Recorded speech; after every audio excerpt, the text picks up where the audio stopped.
सिंचन घोटाळ्याचे आरोप म्हणजे उपमुख्यमंत्री अजित पवारांच्या डोक्यावरची टांगती तलवार।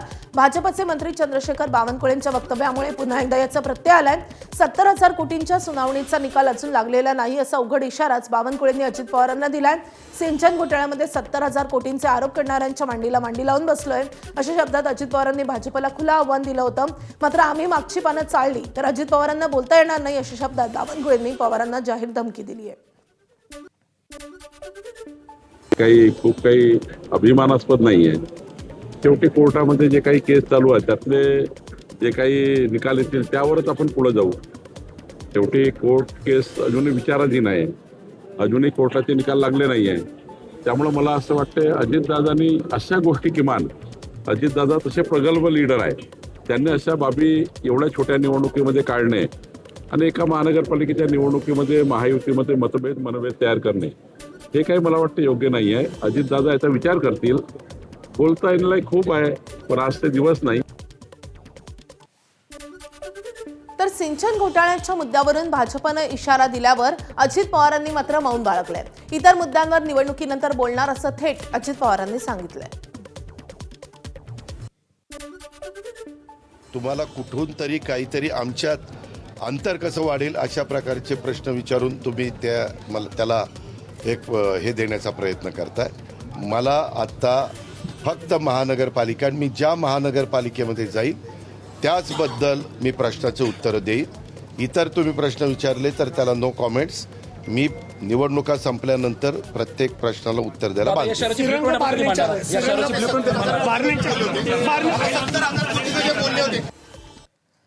अजित पवारांनाही सावरकरांचे विचार मान्य करावेच लागतील असं शेलारांनी ठणकावून सांगितलंय। आम्ही सावरकरांचे भक्त असून आमचा पक्ष त्यांच्या विचारावर चालणार आहे असं स्पष्ट करतानाच अजित पवार सोबत आले तर बरोबर, न आले तर त्यांच्याशिवायही वाटचाल करू असं सूचक विधान शेलारांनी केलंय। सुरेंद्र चव्हाण साहेब म्हणालेच आहेत, आम्ही तर सावरकरांचे भक्त आहोत, सावरकरी विचारावर चालणारे लोक आहोत। त्यामुळे त्या ठिकाणी अजित पवारांच्या पक्षाला सुद्धा सावरकरांचे विचार मान्य करावेच लागतील आणि ते विचार आमचे असे आहेत, याल तर तुमच्याबरोबर, न याल तर तुमच्या विना आणि विरोधात शिरलात तर तुमच्या विरोधात आम्ही आमचं काम करू। अजित पवारांच्या राष्ट्रवादीचा वैचारिक पिंड हा शिवशाहू फुले आणि आंबेडकरांच्या विचाराचा आहे। आम्ही भाजपची नाही तर भाजपनंच राष्ट्रवादीची विचारधारा स्वीकारल्याचं प्रत्युत्तर अमोल मिटकरींनी आशिष शेलारांना दिलंय। तर विचारधारा कायम ठेवून काम करायचं असं ठरलेलं असल्याचंही मिटकरी म्हणाले। माझं प्रिय आशिष शेलार जे सांस्कृतिक मंत्री आहेत त्यांना सांगणं आहे की तुम्ही तुमचे विचार तुमच्याजवळ ठेवा, ते थोपवण्याची काही आवश्यकता नाही। आमचा विचार मात्र राष्ट्रवादी काँग्रेस पक्षाचा, अजितदादांचा आणि त्यांच्या कार्यकर्त्याचा हा शिवशाहू फुले आंबेडकरवादी विचार आहे। तो विचार पूर्वीही होता, आजही आहे, मरेपर्यंत कायम राहील। सूर्यचंद्र नसतील तरीही हा विचार जिवंत राहील।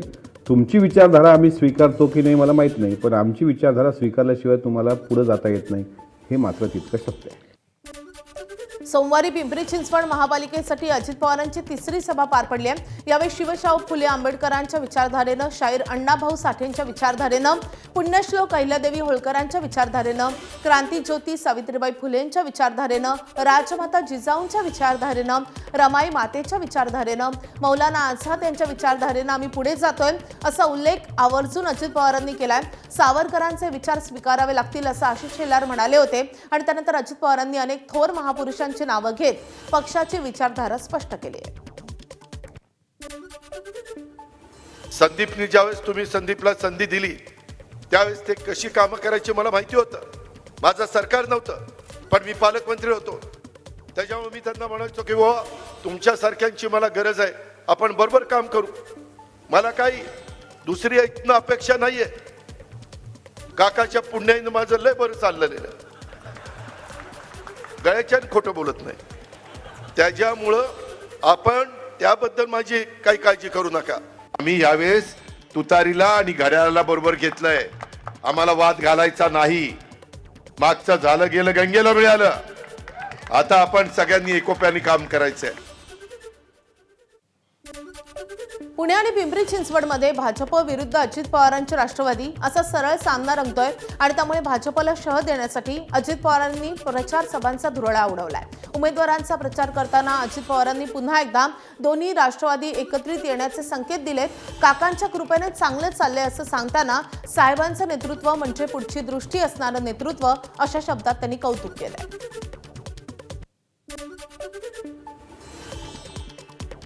जे शरद पवारांचे झाले नाहीत ते नांदेडचे कसे होणार असा घणाघात खासदार असदुद्दीन ओवैसी यांनी अजित पवारांवर केलाय. खासदार असदुद्दीन ओवैसी यांची नांदेडमध्ये सभा पार पडली. यावेळी ते बोलत होते.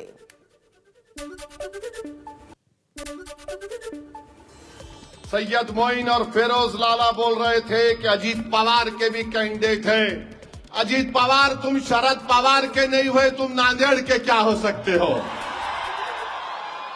जो आदमी तुमको पाल पोस के बड़ा किया, तुमको मुकाम दिया, तुमको इज्जत दिया, तुम उसी को घर में बिठा के आगे बढ़ गए। ये अजीत पवार की पहचान है। और खुद खड़े होकर बोलता है 75,000 करोड़ का गबन का मुझ पर इल्जाम है, क्या हुआ? हाँ अजीत पवार, तुम्हारा नाम अजीत पवार है। तुम्हारा नाम कोई मुसलमान का नाम होता तो तुम 75 साल जेल में रहते। ये फर्क है जो सत्ता में रहता है और जो मजलूम मुसलमान होता है। लातूरमध्ये एमआयएमची प्रचार सभा पार पडली आहे. या सभेतून ओवैसींनी अजित पवारांवर हल्लाबोल केलाय. आगामी निवडणुकीत अजित पवारांना मत म्हणजे भाजपला मत असेल अशी टीका करत ओवैसींनी अजितदादांवर निशाणा साधलाय. अजीत पवार साहब, आप ये समझ रहे कि असदुद्दीन ओवैसी से मुकाबला आपके चिचा के जैसा मुकाबला होगा? नहीं होगा। मेरा नाम असदुद्दीन ओवैसी है। तुम्हारे जैसे 56 अजीत पवार को जेब में डाल के फिरूंगा इंशाअल्लाह। और याद रखिए, अगर अजीत पवार को वोट पड़ा तो मोदी को वोट देने के बराबर है। आप मोदी को वोट देना चाहते? आप मोदी को वोट देना चाहते तो फिर अजीत पवार को वोट देंगे। अच्छा, वो जो जुए की कमाई पे, शराब की कमाई पे उन्हें बड़ा आ रहा है, उसको वोट देंगे। लातूर शहरातील पाणी पुरवठा, कचरा व्यवस्थापन आणि ड्रेनेज सारख्या मूलभूत प्रश्नांवरून असदुद्दीन ओवैसी यांनी काँग्रेसचे आमदार अमित देशमुख यांच्यावर जोरदार टीका केली आहे. लातूरसाठी नेमकं काय केलं, आता कोणत्या तोंडानं मतं मागणार असा थेट सवाल करत ओवैसींनी प्रचारात कामांचा हिशोब मांडण्याचं आवाहन केलंय. घराणेशाहीवरही प्रहार करत वारशावर नव्हे तर कामांवर मत मागावं असं सांगत लातूरमधील नागरी समस्या अजूनही जैसे थे असल्याचा आरोपही त्यांनी केला. मुंह से जाकर आप वोट का मुतालबा करते हैं। मैं हर बार इलेक्शन लड़ने जाता हूं तो बोलता हूं मैं ये काम किया, ये काम किया, ये काम किया। लोग ये नहीं बोलते हाँ तुम्हारे बाप बहुत बड़े थे इसलिए तुमको वोट दे देंगे।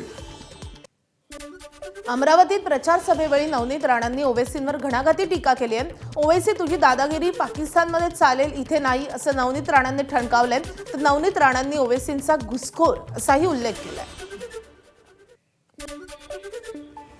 अकोल्यामध्ये महाराष्ट्र प्रदेश काँग्रेसचे उपाध्यक्ष आणि अकोल्यातील काँग्रेसचे ज्येष्ठ नेते हिदायत पटेल यांच्यावर जीवघेणा हल्ला झालाय. अकोट तालुक्यातील मोहोळ गावात त्यांच्यावर हा हल्ला झालाय. हल्ल्यात त्यांची प्रकृती गंभीर असून उपचार सुरू असल्याची माहिती कळतेय. तर राजकीय वादातून हा जीवघेणा हल्ला झाला असून हल्ला करणाऱ्याला अखेर अटक करण्यात आली आहे. अकोट अंजनगाव रस्त्यानं जात असताना पणज गावकऱ्यांनी हा हल्ला करणाऱ्या तरुणाला पकडलाय.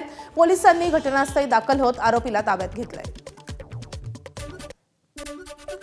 शेकापचे ज्येष्ठ नेते भाई लक्ष्मणराव गोळेगावकर यांचं निधन झालंय. शेतकरी कामगार पक्षाचे ज्येष्ठ नेते, शेतकरी चळवळीतील लढवय्ये शिलेदार आणि गोदाकाठचा क्रांतिसिंह अशी भाई लक्ष्मणराव गोळेगावकर यांची ओळख होती. पुण्यातील मेडिकवर हॉस्पिटल येथे त्यांची प्राणज्योत मालवली आहे. ते 95 वर्षांचे होते. त्यांच्या पश्चात सून, मुलगी, जावई, पुतणे आणि नातवंड असा मोठा संयुक्त परिवार आहे. सत्ताधाऱ्यांकडून विरोधकांना धमकावलं जात असल्याचा आरोप सुषमा अंधारे यांनी केलाय. नगरसेवक पदासाठी उभे असलेल्या विरोधी पक्षाच्या घरासमोर बंदूक घेऊन आमदार संग्राम जगताप यांचे स्वीय सहाय्यक आणि बॉडीगार्ड उभे असल्याचा आरोप सुषमा अंधारेंनी केलाय.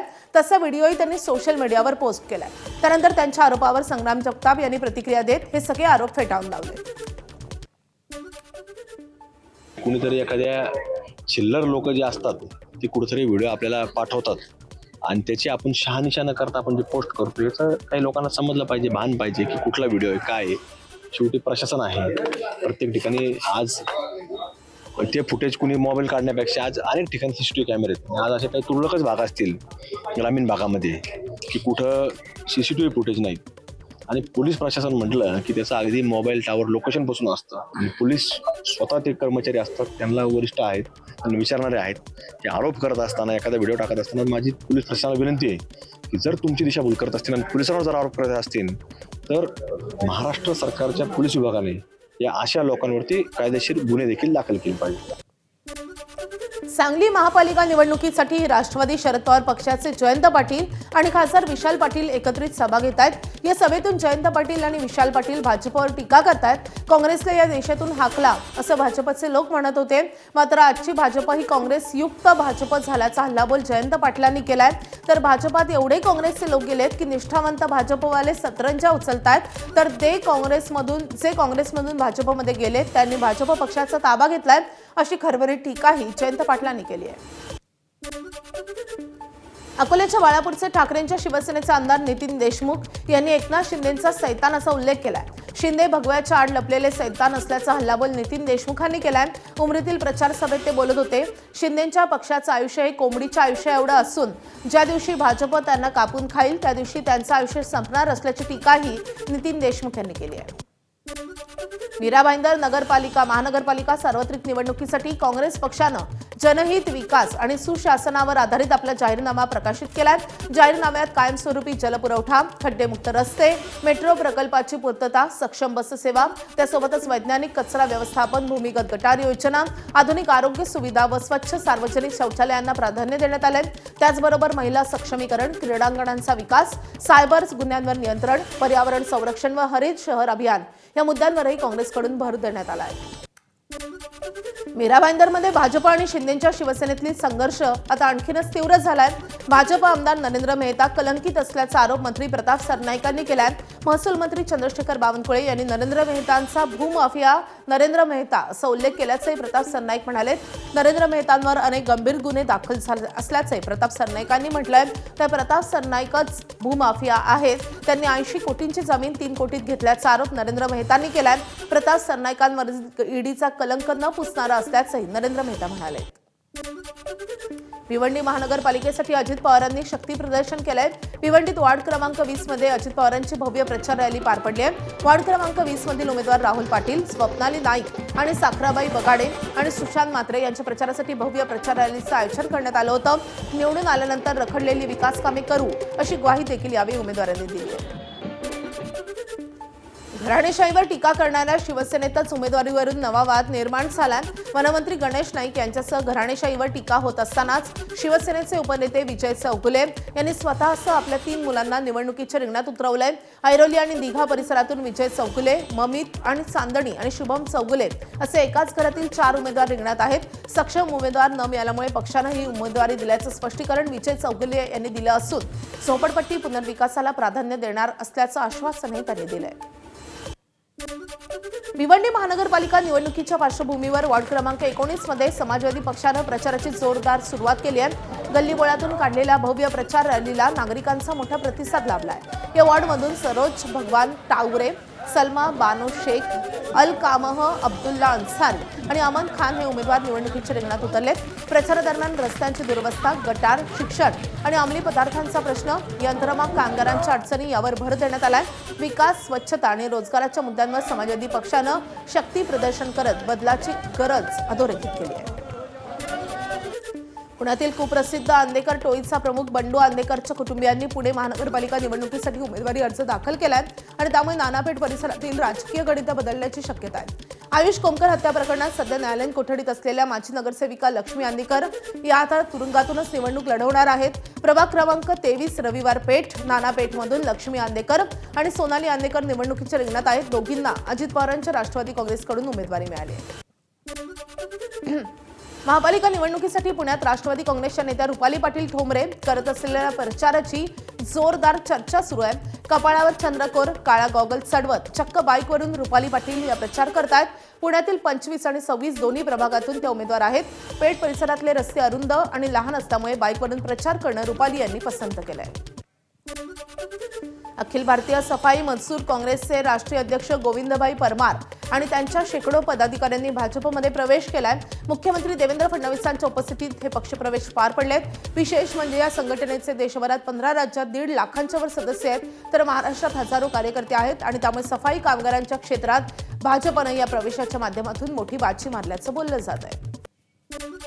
सोलापूर महानगरपालिकेसाठी भाजपनं आपला जाहीरनामा प्रसिद्ध केलाय. आयटी पार्क, विमानसेवा, पाणीपुरवठा, हद्दवाढ भागाचा विकास यासह जवळपास 41 आश्वासनं भाजपनं आपल्या जाहीरनाम्यातून दिलेत.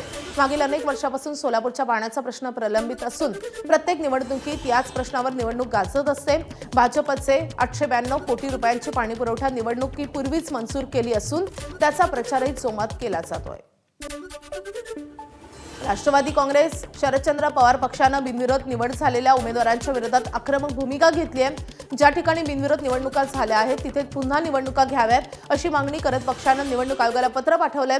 68 उमेदवार बळाच्या जोरावर बिनविरोध आले असून निवडणूक आयोगातील काही अधिकाऱ्यांना हाताशी धरून विरोधी उमेदवारांना अर्ज मागे घ्यायला भाग पाडण्यात आल्याचा गंभीर आरोप पक्षप्रमुख शरद पवार यांच्या राष्ट्रवादीनं पत्रात केला आहे. राज्यातील बिनविरोध निवडींच्या प्रक्रियेवर स्वाभिमानी शेतकरी संघटनेचे अध्यक्ष राजू शेट्टी यांनी तीव्र संताप व्यक्त केलाय. नगरपालिका आणि महानगरपालिका निवडणुकांमध्ये पैशाचा प्रचंड चुराडा होत असून एका मताला 8 ते 10 हजारांचा भाव दिला जात असल्याचा आरोपही त्यांनी केलाय. बिनविरोध निवडी सामान्य नसून आर्थिक आमिष किंवा गुंडागर्दी करून उमेदवारांना माघार घ्यायला लावलं जात असल्याचा आरोपही शेट्टींनी केलाय. तसेच ज्या ठिकाणी स्वाभिमानीची ताकद आहे तिथे आगामी जिल्हा परिषद आणि पंचायत समिती निवडणुका संघटनेचे कार्यकर्ते लढवणार असं छत्रपती संभाजीनगरमध्ये झालेल्या पत्रकार परिषदेमध्ये राजू शेट्टींनी स्पष्ट केलं आहे. नांदेडमध्ये शिवसेनेत फूट पडल्याचं उघड झालंय. एका अपक्ष उमेदवाराच्या प्रचारासाठी शिवसेनेचे 2 आमदार पुढे सरसावल्यामुळे जिल्ह्यात पक्षातच असलेली अस्वस्थता स्पष्ट झाली आहे. त्याचबरोबर आमदार बालाजी कल्याणकरांवर इतर आमदार नाराज असल्याचे दिसून आले. याबाबत आमदार कल्याणकर यांनी नाराजी व्यक्त केली आहे. यवतमाळच्या पुसद नगर परिषदेच्या नवनिर्वाचित अध्यक्षा मोहिनी इंद्रनील नाईक यांनी नगराध्यक्षपदाची सूत्र हाती घेतली आहेत. यावेळी त्यांच्यासोबत राज्यमंत्री इंद्रनील नाईक आणि नवनिर्वाचित नगरसेवक आणि पक्षाचे कार्यकर्ते मोठ्या संख्येने उपस्थित होते. निवडणुकीनंतर निवडून आलेल्या सर्व नगरसेवकांचा पाठिंबा मिळाल्यानं महायुती तयार झाली आहे आणि त्यामुळे विकासाला गती मिळणार असं नवनिर्वाचित अध्यक्षा मोहिनी नाईक म्हणाल्या. नागपुरातील प्रभाग क्रमांक 29 मध्ये निवडणूक बिनविरोध करण्यासाठी भाजपकडून काँग्रेसचे उमेदवार रामचंद्र गजबे यांना 10 लाख रुपयांचा आमिष दाखवण्यात आल्याचा गंभीर आरोप काँग्रेसचे स्थानिक नेते गिरीश पांडव यांनी केला. मात्र रामचंद्र गजबे यांनी आमिषाला बळी न पडता उमेदवारी अर्ज मागे घेतला नाही. त्यांच्या या भूमिकेचं कौतुक करत हर्षवर्धन सपकाळ यांच्या हस्ते रामचंद्र गजबे यांचा विशेष सत्कार करण्यात आला. शंभूराज देसाई पालकमंत्री म्हणून ढ असल्याची टीका सुषमा अंधारेंनी केली आहे. 115 कोटी रुपयेचं ड्रग सापडले. त्या ठिकाणी स्पॉटवर असणारा ओमकार डिगे गायब कुठे झाला? त्या गावचा सरपंच जो युवा सेनेचा पदाधिकारी आहे तो कुठे आहे असे सवाल अंधारेंनी केले. पोलिसांनी रेड शेडवर नाही तर प्रकाश शिंदे यांच्या रिसॉर्टवर टाकली असल्याचा आरोपही अंधारेंनी केलाय. तर साताऱ्याची कायदा सुव्यवस्था अबाधित असल्याचं शंभूराज देसाईंनी म्हटलंय. सातारा जिल्ह्यातील कायदा सुव्यवस्थेची काळजी सुषमा अंधारेंनी करू नये. साताऱ्याची कायदा सुव्यवस्था अबाधित आहे असं प्रत्युत्तर शंभूराज देसाईंनी दिलंय. तसंच सुषमा अंधारे आणि संजय राऊत एकमेकांचे आवळे जावळे बहीणभाऊ आहेत. दोघांनाही मीडियासमोर बोलण्याशिवाय काम नाही असा टोलाही देसाईंनी अंधारेंना लगावला. 2017 साली श्रीरामपूर पाटबंधारे कार्यालयात झालेल्या तोडफोड प्रकरणात शेतकरी नेते बच्चू कडू आणि रघुनाथ पाटील यांच्यासह 19 आंदोलकांची श्रीरामपूर न्यायालयानं निर्दोष मुक्तता केली आहे. शेतकऱ्यांच्या पाणी प्रश्नासाठी करण्यात आलेल्या आंदोलनातून हा गुन्हा दाखल झाला होता. दरम्यान न्यायालयाच्या निर्णयाचं बच्चू कडूंनी स्वागत केलंय. आमच्या आंदोलनामुळे आज शेतकऱ्यांना पाणी मिळत असल्याचा आनंद असल्याची प्रतिक्रिया त्यांनी दिली आहे. नागपुरातील मेट्रोबाबत काँग्रेसचे नेते सतीश चतुर्वेदी यांनी केलेल्या एका वक्तव्यामुळे नव्या वादाला तोंड फुटण्याची शक्यता आहे. नागपुरात मेट्रोची गरजच नसल्याचं चतुर्वेदी यांनी म्हटलंय. सध्या नागपुरातील मेट्रो रिकामीच फिरते असा दावाही त्यांनी केलाय. फक्त कमिशनसाठी मेट्रो आणि सिमेंट कॉन्क्रीटचे रस्ते तयार करण्यात आलेत अशी टीकाही सतीश चतुर्वेदी यांनी केली आहे. फडणवीस सरकारनं अग्निवीरांसाठी महत्त्वाचा निर्णय घेतलाय. रोजगाराच्या संधी उपलब्ध करून देण्यासाठी कर्नल दीपक ठोंगे यांच्या नेतृत्वाखाली 7 सदस्यीय अभ्यास गट स्थापन करण्यात आलाय. हा गट अग्निवीरांचा पोलीस, वन विभाग, अग्निशमन दल आणि राज्य राखीव पोलीस दलात समावेश करण्याबाबत तसंच स्वयंरोजगारासाठी प्रशिक्षण आणि अर्थसहाय्य यासारख्या उपाययोजनांचा प्रस्ताव सादर करेल. शासनाच्या या निर्णयानुसार अग्निवीरांना खासगी क्षेत्रातही नोकरीसाठी संधी उपलब्ध होईल. ऑक्टोबर-नोव्हेंबरमध्ये अग्निवीरांची पहिली तुकडी बाहेर पडण्याची शक्यता आहे. वर्धा जिल्ह्यामधल्या संत्रा उत्पादक शेतकऱ्यांसाठी दिलासादायक बातमी. अवकाळी पावसामुळे झालेल्या नुकसानीसाठी राज्य सरकारनं विशेष मदत पॅकेज जाहीर केलंय. आर्वी, कारंजा आणि आष्टी तालुक्यातील 315 गावांमधील 8,999 शेतकऱ्यांना 12 कोटी 38 लाख रुपयांची मदत मिळणार आहे.